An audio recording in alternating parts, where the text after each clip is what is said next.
keep Good. notes. I think we should get started. Lovely. Okay, so welcome to our session today on this very important topic of the Middle East problems and possibilities. Where are the opportunities? Where are the problems that need to be overcome to help move things forward in a positive direction? My name is Dan Shapiro. I direct something called the Harvard International Negotiation Program, which looks primarily at how you deal with the emotional and the identity-based components of conflict and negotiation. Before we start, a couple of quick notes. One, this event is being recorded. It will be on the record, so just to note that fact. And two, much gratitude to our sponsors for today. So first, the program on negotiation here at the law school, as well as religion and the practice of peace at the Harvard Divinity School, have both joined in this effort for today. Structure of today, I'm going to give a few words of background, in particular about our speaker. Our speaker will present for about 20 or 30 minutes, and then we're going to open it up for Q&A after that. So, in just a few words of background, I think it's almost indisputable to say that the prospects for peace right now in many parts of the Middle East are very grim. With war, with instability, with divisions between and within different groups. And there's an important element in analyzing what is going on. Before one wants to tackle the problems, one needs a careful analysis. Our speaker today has done very careful analysis in the region, first-hand analysis. But more than that, our speaker today is really an activist in the realm of peacemaking, peace building. Someone who has been heavily involved, typically behind the scenes, quietly, helping to build the platforms that allow real peace to move forward in some of the most difficult conflicts in the world, including some of those in the Middle East.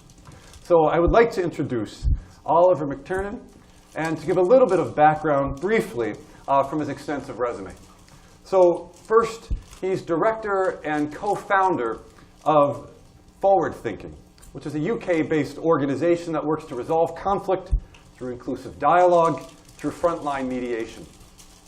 Oliver wears many hats. He also was the founder of the Helsinki Policy Forum, which convenes policymakers, parliamentarians, diplomats, and economists from the MENA Gulf region in Europe to analyze and explore the challenges facing the region and to explore informed policy responses. Oliver also wears another hat, which is a very personal to home important hat as well. He's on the board of an organization called Shades. How many of you have heard of the Shades program, excluding the two of you right here? A few hands in this room. We have the two of the founders of the Shades program here with us today, Lior Frankenstein, Ihab Khatib. And the Shades program, if you do not know about it, you should know about it. It's a phenomenal program which brings together mid to senior level diplomats and people who really have a deep concern for issues in the Middle East, both for Israelis, Palestinians, and internationals, for a year-long executive education training program in negotiation. The Shades program is associated with the Harvard Negotiation Project under the academic sponsorship of Professor Jim Sabanius, and it's been doing incredible work. Personally, one of my own great hopes for peace in the Middle East is due to this work of Shades and the important advisorship of people like Oliver McTernan. Finally, important to note, Oliver, for 30 years, he's worked as a Catholic priest as well in central London. And he also brings that unique religious sensitivity and deep understanding to his analysis and to his practice of peacemaking, both regionally within the Middle East and internationally. Final point, I consider Oliver a close friend and an incredibly inspiring person, one of the true peacemakers in the Middle East, doing that important, quiet work that will ultimately lead to huge dividends, I'm confident, someday. So without further ado, would you join me in welcoming Oliver McTernan?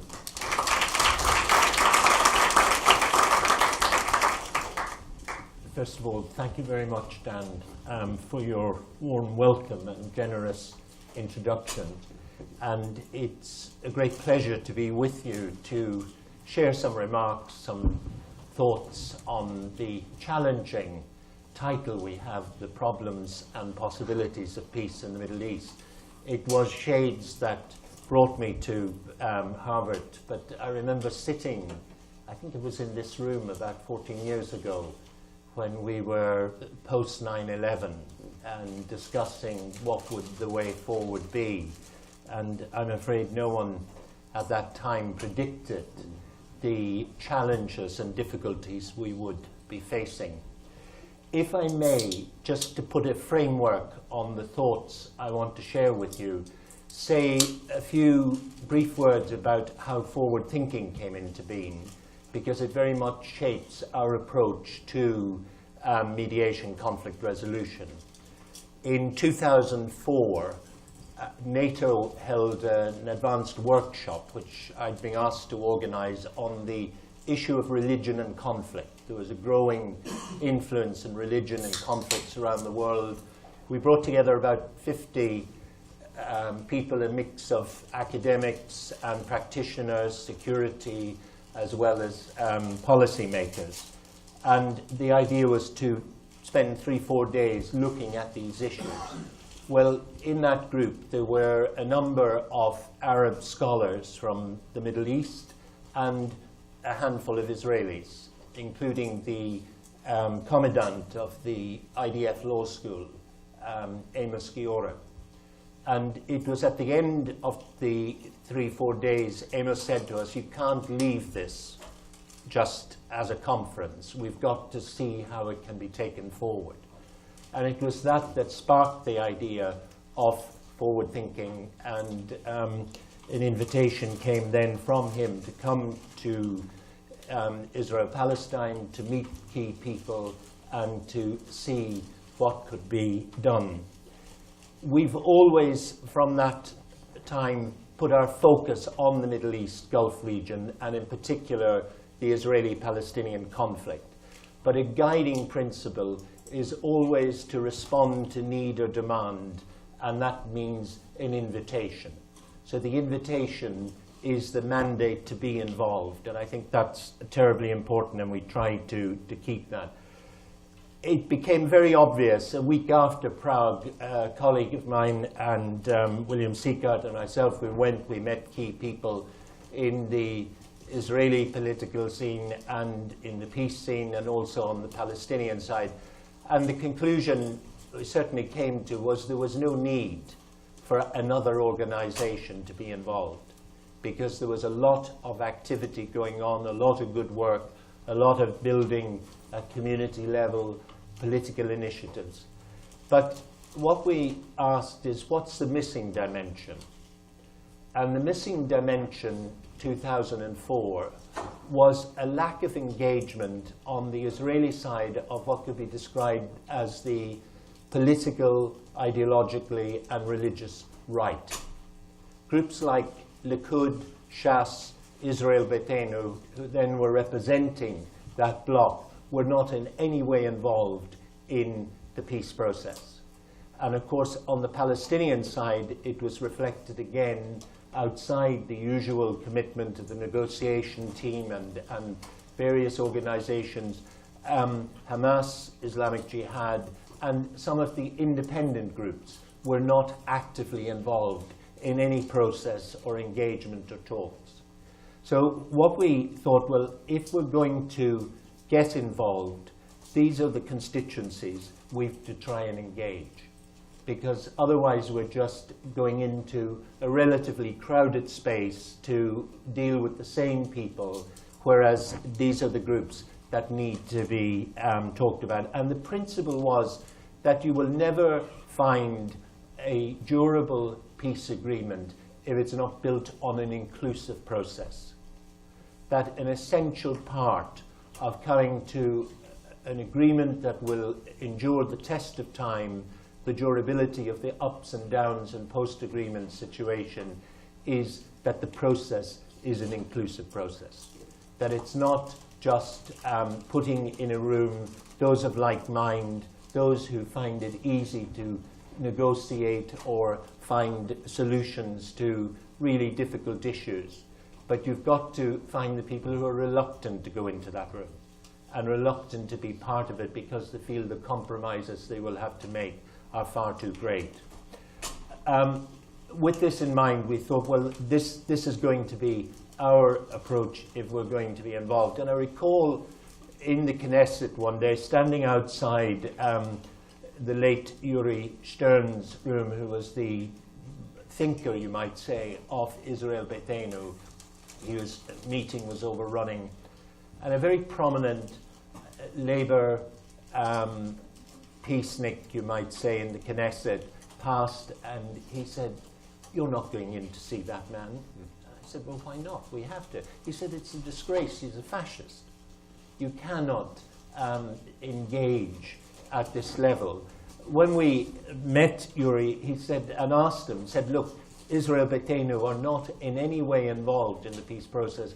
Are you willing to open up the constituency, the party, to reflect on things?" His answer was, "Of course I am. You were the first to ask." And, you know, there was a similar reaction in Gaza, in parts of the West Bank, where people who had not been invited to consider the issues were actually very open to that approach. Having just given a brief introduction to forward thinking, I'd say, addressing the topic of today, what are the problems we're facing that are providing, I would say, obstacles to progress in reaching some sort of agreement or sustainable stability in the Middle East? I would say, first and foremost, there are three levels. First of all, it's at the international level. Few people, I think, fail to be moved by the lifeless body of that young Syrian child on a Turkish beach.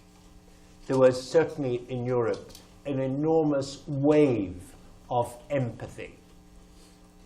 People wanted something done. They wanted action.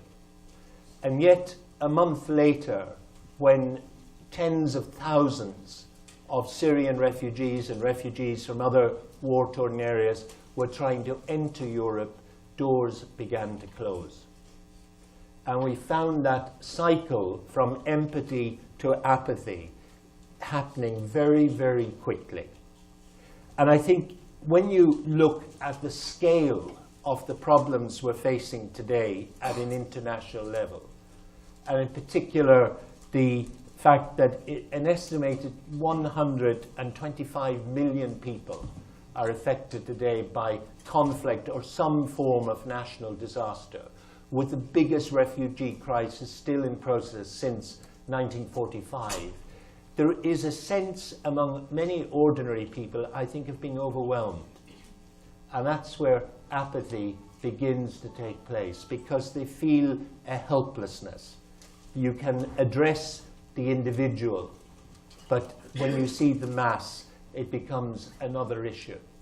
Now, I think the risk of this cycle, as we say, of from empathy to apathy, is that once we reach that sense that this is beyond our ability to deal, it's easy then to get into the thinking that lots of these conflicts are based on ancient hatred, they're intractable, we shouldn't be wasting effort and energy. And I think the default mode for the political world when apathy sets in is we put interests before our principles and values.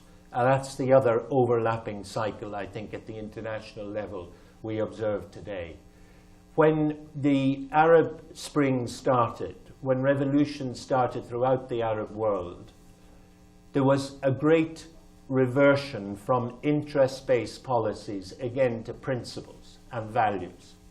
The criticism before the Arab Spring of any dialogue with political Islam, with the Muslim Brotherhood, was that the West always put our interests before our principles and values. And that, I think, was true, because I remember prior to the selection of whether it was going to be Hillary Clinton or Barack Obama selected for the Democratic Party nominee, I remember talking with a CIA analyst, and he said, you know, it really doesn't matter He says, because American foreign policy, rightly or wrongly, I'm just quoting, is based on interests. And our interest is primarily the domestic economy. And if that means keeping stability by maintaining, supporting regimes in the region, so be it, because it's seen to be in the country's best interest. Some of you may dispute that, say it's an unfair criticism, but in my experience, it certainly reflects the European. That Europe, since the Second World War, has been very short on putting its values and principles before its interests. And I would say a lot of the individual countries in Europe at the moment, it's driven by economic concerns, our policies towards the Middle East. And of course, those are competing concerns. So when you get into this cycle of being caught in this, putting our interests before our values or principles, what then happens is that we lose any sense of strategic vision for the region or for dealing with the conflict. The apathy creates a lack of political will, and the default mode is let's do what is in our best interest or appears to be in our best interest. The lesson we seem not to have yet taken on board is that, in fact, our values are our interests. And any other policy is a short-term policy with, I would fear, long-term implications and difficulties. And I think if we look at the history of the region, the Middle East region we're looking at, since the Second World War, that's the record.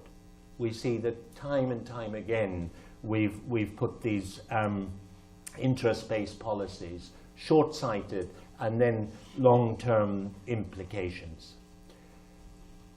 The second level, I would say, that creates difficulties for finding durable agreement at the moment is the regional situation. I think throughout the MENA Gulf region, there is a real crisis of legitimacy. It was exposed briefly by the Arab Spring. We see the crisis still in Syria, the consequences of that. We see it in Yemen, we see problems still in Egypt and in all different parts of the region. And I think the core of it is the crisis of legitimacy, where we have actually accepted stability as a key factor, but have failed to recognize that what we talk of as stability is unsustainable.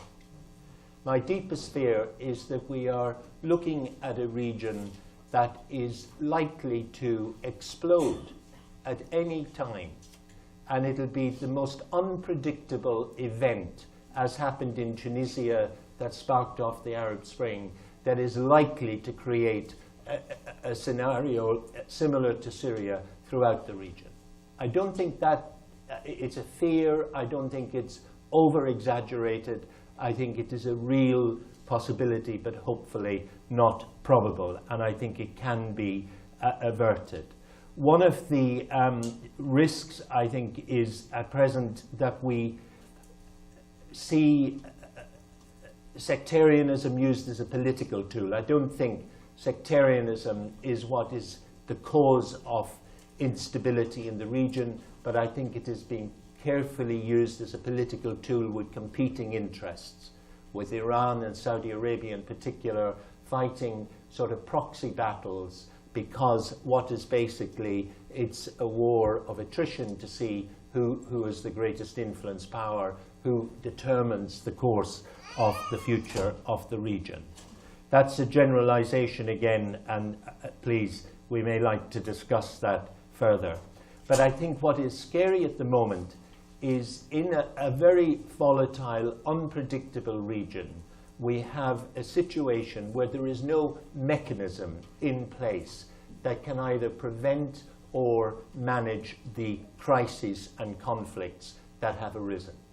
So what Dan had mentioned in the introduction, the Helsinki Policy Forum, what we've been trying to do is bringing Iranian, Saudi, Turkish and Egyptian in particular, with European countries that have a real interest, because anything local now is regional, to look at seeing how you could develop a sort of ad hoc mechanism that could actually help diffuse some of the potential crisis and them spilling over into open conflict. Now, it's that regional uncertainty, instability, volatility that I think gave rise to a very recent poll in Israel, literally, I think it was just about 3 weeks ago, where 80% of those Israelis polled said that they can't, Israel, in trying to reach accommodation or agreement with Palestinians, cannot make any concessions because of the regional situation. That's a real issue, and as I say, a real obstacle for political leadership in moving things forward. Now, the last level I would like to address in problems is what I would say the internal or the local level, the internal situation in Israel and the internal situation in Palestine. I've been working fairly closely for the past now nearly 14 years with different parties in the Israeli Knesset, and we keep our focus solely on the political in our work, and political constituencies extended to key policy influence, and so that you're working with the various constituencies. My reflection is that the current Israeli political system, because of its anxiety to have maximum representation of the diversity of the country, has what I would say an inherent instability. It's almost a chronic instability, and it in some way reflects the Italian political system, where it's very, very difficult to get strong governments that can last more than a couple of years in power. Because when you have the wide representation and you don't have a strong party identification, you have a trend identification. You have constituencies that are in the broad centre-right or centre-left, but they're not strong party allegiances. In that system, it's very, very difficult for leaders, political leaders, to give the style of leadership that is essential if you're going to move towards resolving conflict. Why? Because your policies are constantly open to scrutiny. A wrong word, a wrong expression, a photograph with the wrong person, and you can find it may cost you 5 Knesset seats, and therefore the ability to implement any policy that you would like. It also, I think, is a system, and again, as a guest in the country, one is always hesitant in offering sort of criticisms, but it's a system that, in fact, robs the lawmakers the possibility of developing together a strategic vision, a national strategic vision. Because when you have over-representation of factional interests, what you spend a lot of time is bargaining to keep the thing functioning. And that I see as one of the big obstacles in providing the sort of, as I say, courageous, not risk-averse leadership. A system designed like that, that is over-representative, tends to create risk-averse leadership. And I constantly find that one has conversations in private with political leaders in Israel that they dare not share in public. Or they can have in a little room, they can be much more open if they're with people they trust or people who represent the same constituency. So the centre-right can be quite open when together, put the centre-left in the same room with them, and like any political figures, they clamp up. So that is something I think that needs to be addressed in our discussion, that it is an internal obstacle. On the Palestinian side, we've been, telling Dan, conducting for the past 6 months a sort of conversations among different groups in Palestine, with the political different factionals, with the business community, and with the youth. And the idea is to see what are the big obstacles in sort of developing you might say, a national strategic vision. You know, why is it so factionalized? The present political community. The country is not factionalized. The people are not factionalized. It's, in my experience, it's the political bodies that are very factionalized. What the feedback we got from these conversations, what 90% of problems are rooted in occupation. It's the all-pervasive problem in all aspects of life. And the mere fact that we have to have these conversations in 5 different areas of the country, I think, is an indication of that, because it reflects the difficulty of people moving around, of people from Hebron getting to Nablus or vice versa, and of course Gaza as well. But leaving that aside, the argument or discussion we're having is, what do you do? Maybe 90% is over-exaggeration, 80%. What do you do with the 20%?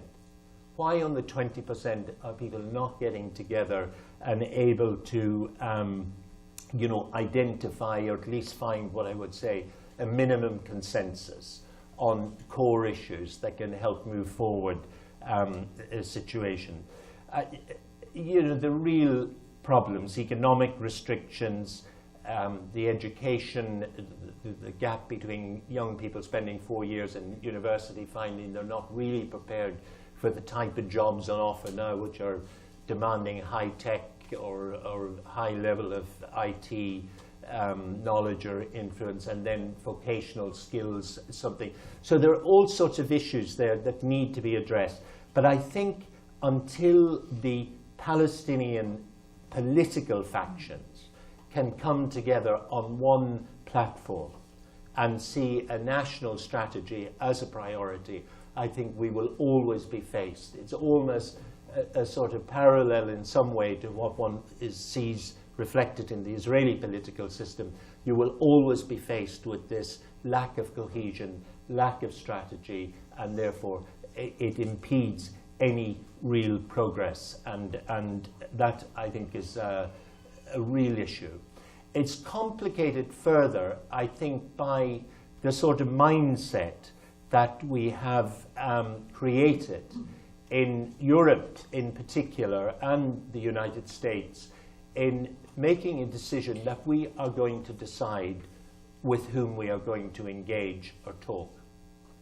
I think this has created, it's almost institutionalized the divisions, the political divisions, not between the Palestinian people, but the political divisions between the parties. The Hamas, Fatah are the obvious divisions, but there are a number of independent parties too that we rarely hear mentioned, but have constituencies. But there is that division there because Europe has adopted the American policy of prescribing certain groups.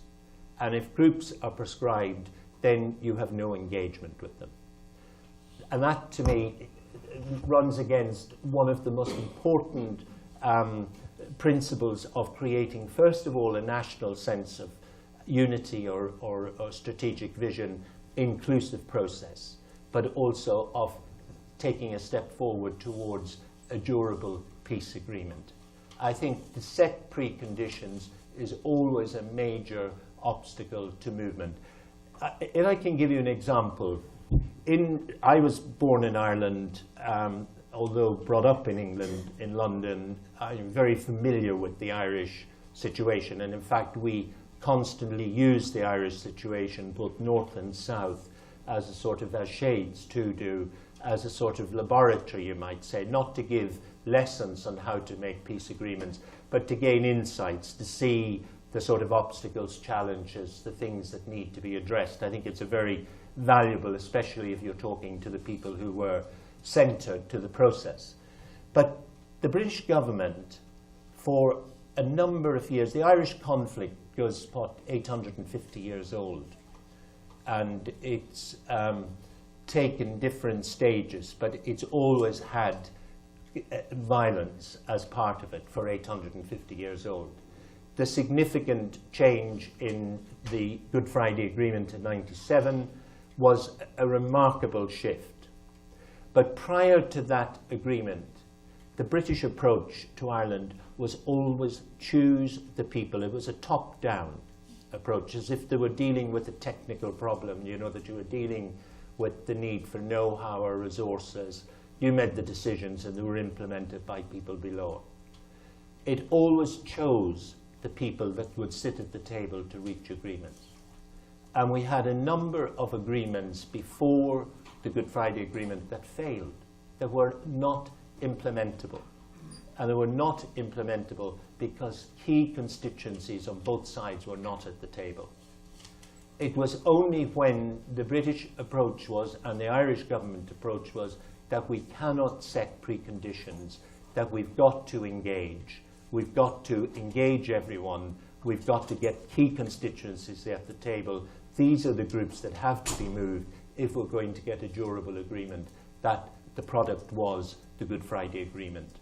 Now, I think that's a very key principle, and I fear current European policy is such that we are part of the problem, and I think the US is part of the problem by setting preconditions, saying you can't engage. The Irish process, Britain had to start talking with the militias, the different paramilitary groups, before they could reach in getting them to the table. And I think when we talk about inclusive process, engagement, it sounds cliche, but engagement is not endorsement. It's important. Engagement is a recognition that this group or that group embodies certain causal factors, be it grievance, be it ideological or whatever. It embodies those factors that need to be addressed if you're going to find an accommodation to dealing with the tensions or the diverse visions or aspirations for a region or a society without resorting to conflict. I think you have to go, and we can talk more about that. Those are the problems, the possibilities. Well, one possibility is when you see, I think Shades embodies it, Ehab and Leor here, and what they've been doing over the years, gives me what I call informed optimism, because the possibilities I see always are in the people I deal with. And surprisingly, that is with some of the key political figures in Israel, certainly key political figures in Palestine, even key political figures in Gaza. That you come to know people over the years, you get to know their motives, you get to know their aspirations, you get to know them as people, and you get to know them as their family, in their family context. And I think when you begin to invest time to know that, it does give you a sense this is not intractable. In fact, if there was the political will at the international level, if there was an attempt to address the regional instability and the internal regional issues, all doables, then I think we can find a significant transformation in the region. It's not just optimistic thinking. I think there are ways of achieving it. And that is, for me, a very key thing. I think also the Irish experience, no conflict is totally transferable, the experience, but the human insights, the immovables, or what appeared to be immovables actually being accommodated, that human process is a process where you say reflects the humanity of people involved in conflict anywhere. And therefore it is another source that can give you a sense, yes, this is possible, we can move forward on it. But to achieve that, I think what has to happen is a significant mindset shift. 2008, George Mitchell said of the Bush administration, we will, and I'm paraphrasing, we will fail in the Middle East. Our policy in the Middle East will fail unless there is a total mindset shift and approach to the issues. Sadly, and no criticism of a great man that played a very significant role in Ireland, when he was in office and in a position, there was no indication of that policy shift. There was still very much the top-down, the exclusive process, repeating from Oslo to Annapolis to the whole thing. There wasn't a significant shift in sort of saying we've got to rethink this, and we've got to start a process where everyone with real constituency is engaged. Whether we find it palatable or not to sit at a table, it's necessary and it's essential if we're going to remove violence and find a political way to solve this. My last point, as I fear I might have run over what should be introductory remarks in time, but the last point I think one of the lessons we've really got to embody if we're involved in conflict resolution or mediation or whatever is setting unrealistic timetables. I think Camp David was a disaster. It was a disaster because there was pressure to fit into an understandable Clinton's departure from the White House. You cannot make peace that way. And then, of course, what happened, we know the violence, it led to renewed violence on the street, but it also led to different narratives that I think are blocking now a proper analysis. And the narrative was Arafat blew it, he had everything on offer. But if people take time to sort of review that and say, is that real? Is Clinton's memoirs or whatever really reflecting the situation? My view is it is not. Because if you see what was on offer, he could have signed a document, but he could not have delivered it. And the only true, and I'm sure you won't mind me quoting him, because we're on record, I've quoted him before, the person I think who gave me a real insight to Camp David was Matan Vilnai. He's currently the Israeli ambassador in China. He was in Labour, was Deputy Defence Minister in the last coalition government, or the previous to last coalition government. Matan was at Camp David, and he said, he and Barak, he said, we are truly secularists. And we knew the religious dimensions were important, but we didn't know how to deal with them, so we thought we could leave it to the last. And then we presented Arafat with something he couldn't possibly sign, because he didn't have the authority or the power or the pre-condition. And I thought that was a very honest reflection coming from someone who was central to the negotiations at the time. And he then went on to say, well, then we thought, religion is important, to set up the Alexandria process. And he said, no sooner did we set that up than we isolated it and carried on the dialogue and the negotiations and settlements as if it had nothing to offer us. So I think that is something that, the point though coming back is that we really can't rush agreements. And I would just conclude to say that if the new administration in Washington is wanting success, the last thing they must do is start with talks. Because to start with talks, I think, is doomed to fail for the very reason that there is zero trust at the moment. That's why the work that Ihab and Lior are doing is quite unique, and there are other reflections of it, but we don't appreciate how important it is, because it's countercultural, you might say. Because that zero trust between communities is a real obstacle to actually making any progress or to finding any sort of agreement that then could be sold to the constituency in a realistic way. I think what has to happen, first and foremost, I would say, is a comprehensive ceasefire.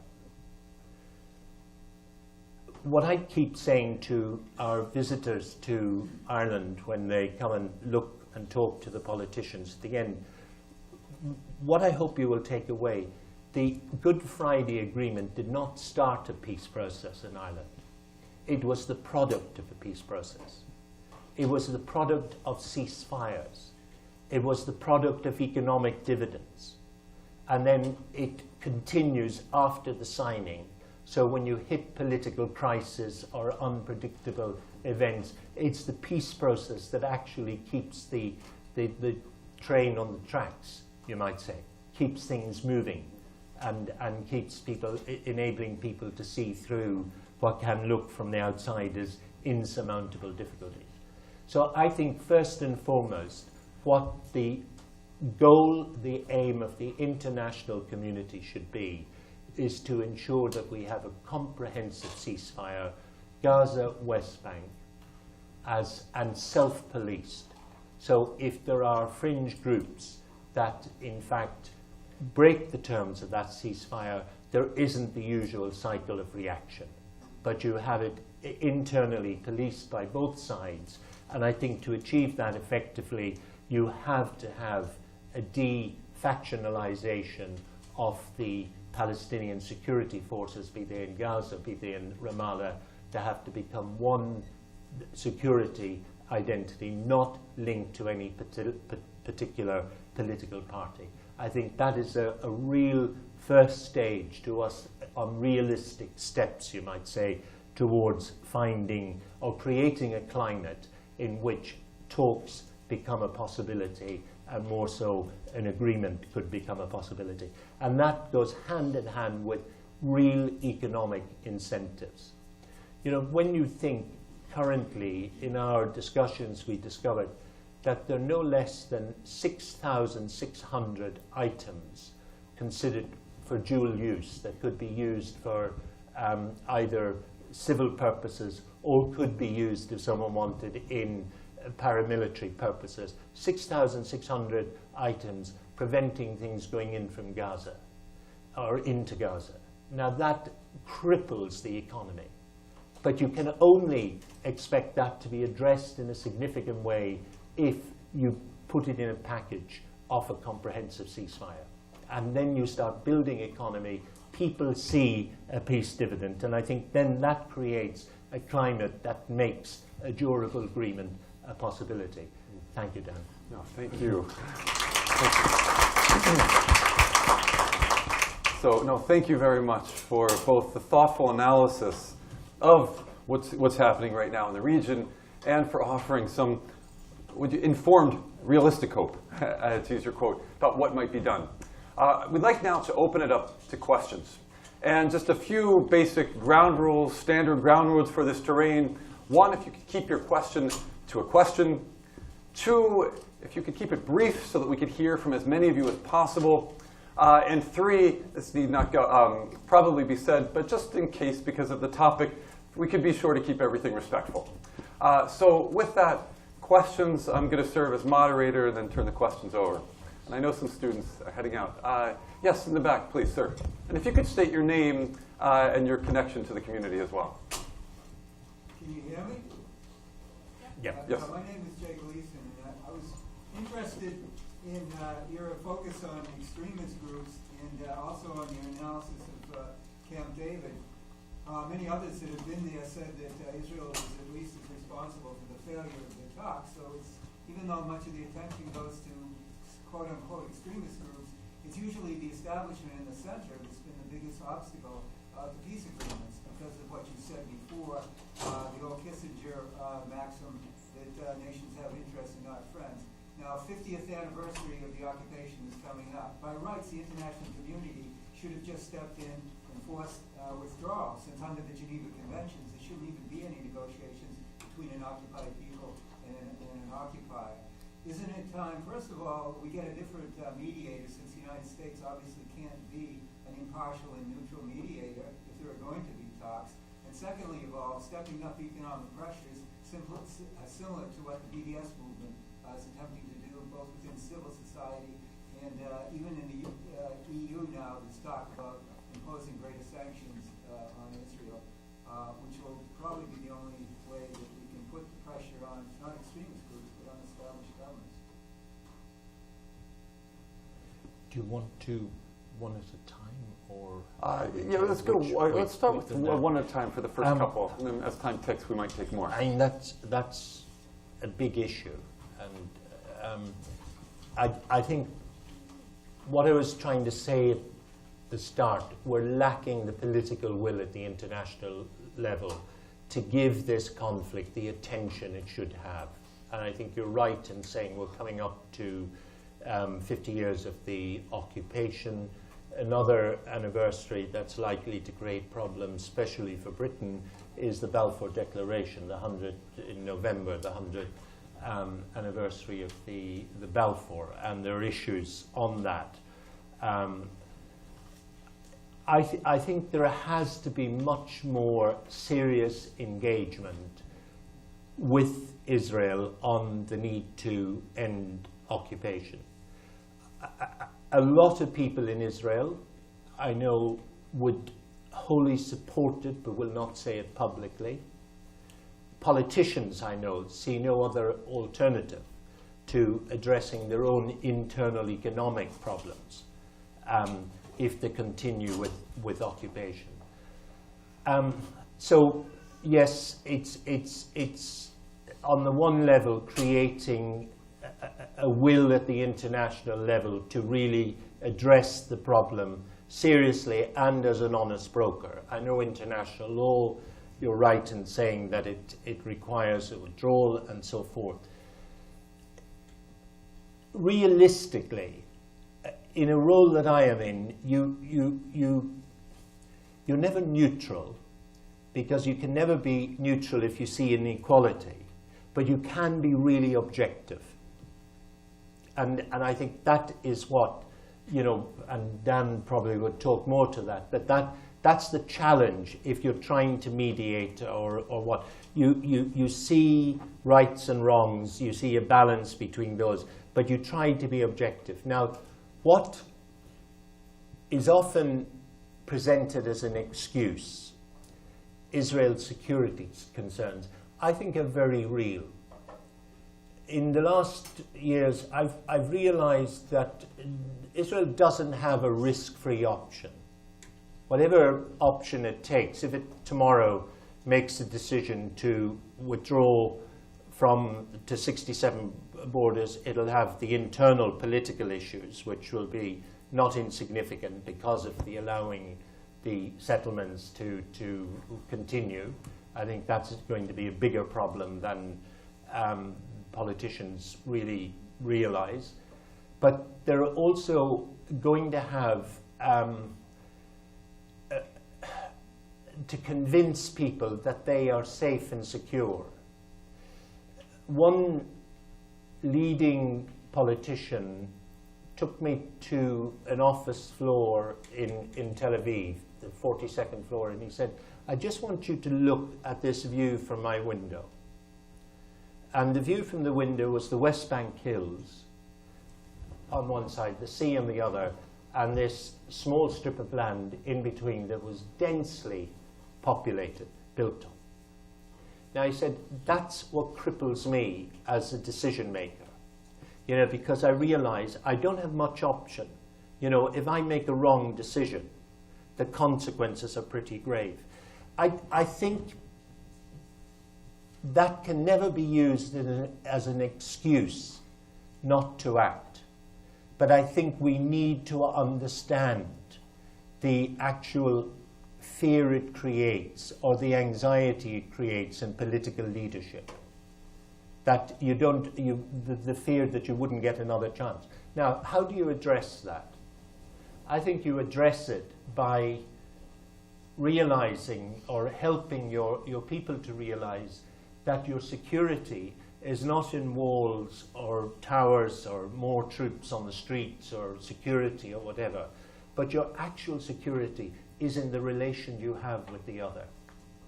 I brought, and this is sort of trying to answer your question, but in a sort of, I brought to the region there in the last 6 months 2 key people. One was a unionist politician. The other was a former member of IRA who's now a Sinn Féin politician. and we met numerous people around, and they were saying that the unionist who was in the British Army on the streets trying to kill the other guy, Pat, they were saying that they believed more towers, more security was in military means.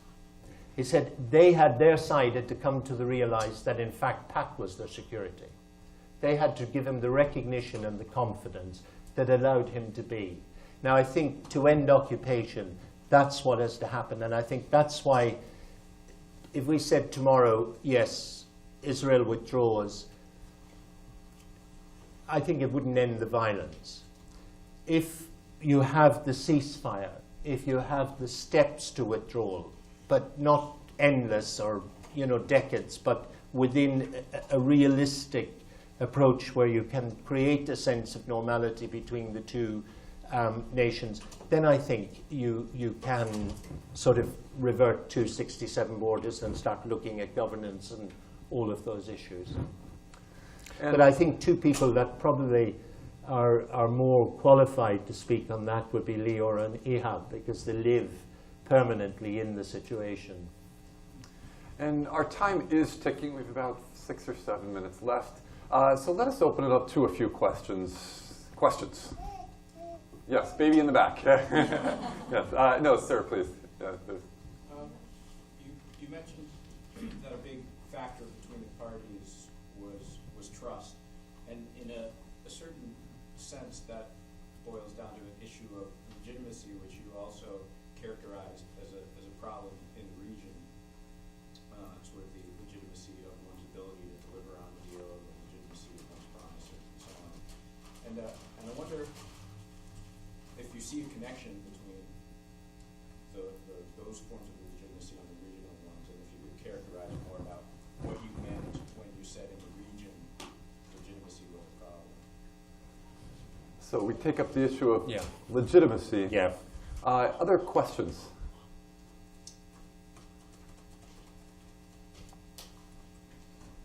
Should I address that one? Basically, I think the short answer is the lack of free and fair elections. That most of the powers in the region are not elected. There is no accountability for the way they exercise power. That most of the parliaments are sort of, at best, a consultancy or whatever. But it's not, there isn't that sense of people being citizens rather than subjects. I think most people are considered subjects. The decisions are made at the top. And we're beginning to see that. I think 2006 in Palestine was a rare opportunity. And we had what were judged to be the fair and free elections. Had the international community supported that and really moved around and brought more change through elections, I think we'd have had a different situation. But I think because we haven't had elections now for 11 years or more, there is that risk both in Gaza and in Ramallah of reverting to the sort of old-style leadership of the region. And for me, it's terribly important that legitimacy is returned to, in particular within the Palestinian territories, through elections again. No matter who wins, who loses, it's that process, and having a strong legislative council that holds those in authority accountable. I think that's really essential step. But it also has to happen in the region. I just want to push on that last point that you just made. We've seen a lot of processes lately where democracy ends with the election, and we see the people that are winning elections acting very undemocratically towards their, whether it's constituent subjects or citizens or whatever it is, but really not taking continuous responsibility after being elected. So there's this populist movement of a process that we all hold dear, called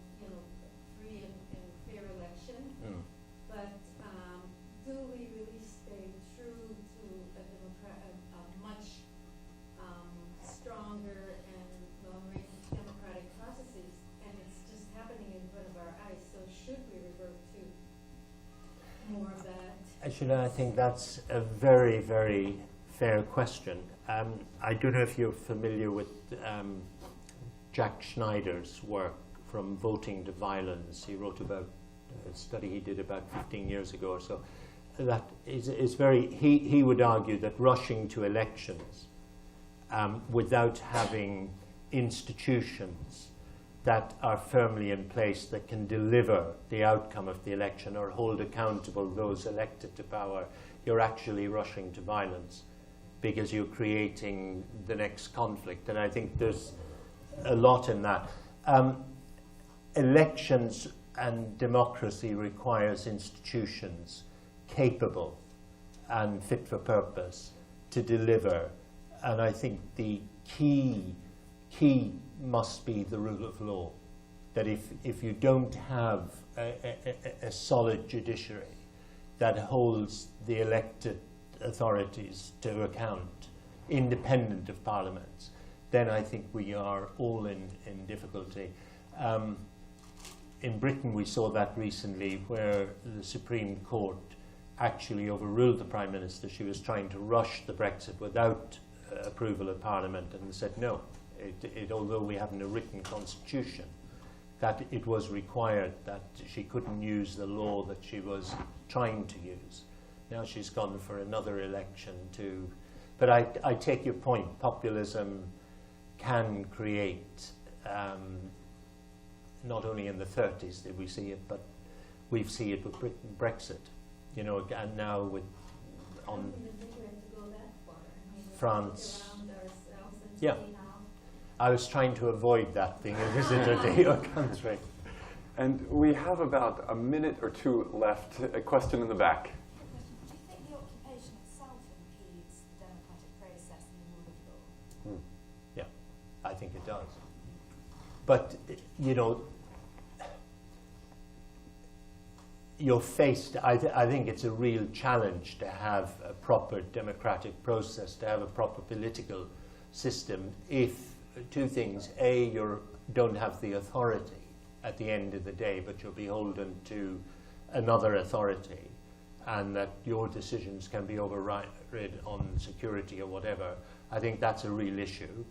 But secondly, it's, again, you know, that, and I come back to the ruling out of certain political groups and linked to paramilitaries, the change and reform linked with Hamas. Personally, I think it's a mistake. As uncomfortable as, but if we want political change anywhere you go, I think you have to include the quasi-political, because I go back to the IRA. It took them a long period of internal reflection to move from what they would describe as military resistance, because they see Northern Ireland as an occupation, to political resistance. Now that process of moving from military resistance to political resistance is one of the most precarious and dangerous steps for any group or organization or movement. Because if you don't do it carefully, what effect happens? You splinter, and you create, the conflict even gets worse. And I think what was before 2006, we noticed actually a process within Hamas where there was a genuine buy-in, not total buy-in. And as Britain had to come to terms in Northern Ireland, even though it denied it was the occupier, under international law and under the moral sort of code, you have a right to resist occupation. And the fact you opt for elections doesn't mean that everything is solved. So all of these issues need to be teased out in an objective way, not in a sort of emotional or in a sort of right-wrong. But you've got to say this is a complex, messy situation. And no one likes the fact of violence being rewarded or appearing to be rewarded. But the reality is that you've got to understand the motives of people, why they took it, so this is the only option. That all of these things have to be taken into account, I think, if you're genuine about implementing a peace process. And as I say, the British tried to avoid that time and time again in the Irish situation. And at the end of the day, with pressure from Clinton, I must say, if there wasn't that pressure from outside, I doubt if it would ever have moved forward. But it was realized this is the only option. And then right people, right leaders in place at the right moment. All of those factors were important. Our time is supposed to be up, but I'm going to ask one last question, if you don't mind. So, no, it's just, I just think about those in this room, those who'll be watching via video. You have such deep experience working at both the high levels with political leadership, government leadership, and at the grassroots levels. We have a lot of peacemakers and aspiring peacemakers in this room and who'll be watching. What is one piece of advice that just, is deep within you that you've learned to become more aware of as you've gone in and worked with parties on one side, another side, between sides? They don't see eye to eye at first. You walk in as an impartial third party. What's the advice that you would give to peacemakers on how to be the most effective peacemakers they can be based on your experience? Keep turning up. Number one. Yes. Number two, respect the fact that people cannot move within your timetable. You have to have enormous patience to allow people to move at the pace they think they can bring their constituencies. If you persuade someone cross this bridge and they alone cross it, you've just created another problem. You've got to let people gradually and build up a constituency. I learned that in a very early stage in Northern Ireland. 1971, we thought, I was in London in a parish, we thought we really should be doing something. This is ridiculous. Catholic Protestants fighting there. Let's bring them to London. Let's bring people from the Falls and the Shanklin, the two real, sort of areas of high tension and violence. Let them live as families. Let them live with Catholic Protestant families in London. Let them go to France. So we tried this. And it worked. And we thought, this is great. People started to know each other, become friends, everything. When they went back into their communities, they were no longer trusted because they had humanized the other.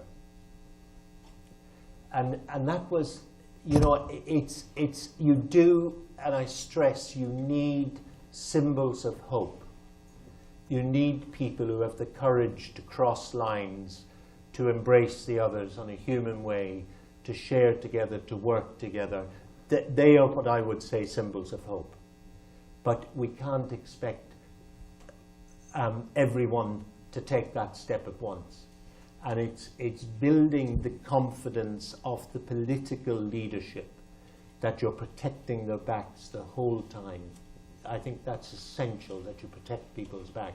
You don't expose them through engagement, but you protect their back so that they can gradually move forward. So, long-winded word for patience, Dan. Yes, no. Well, would you all join me? Hold on. Thank you for turning up and being a symbol of hope for all of us. Thank you. Please join me in a gratitude. Thank you all of us.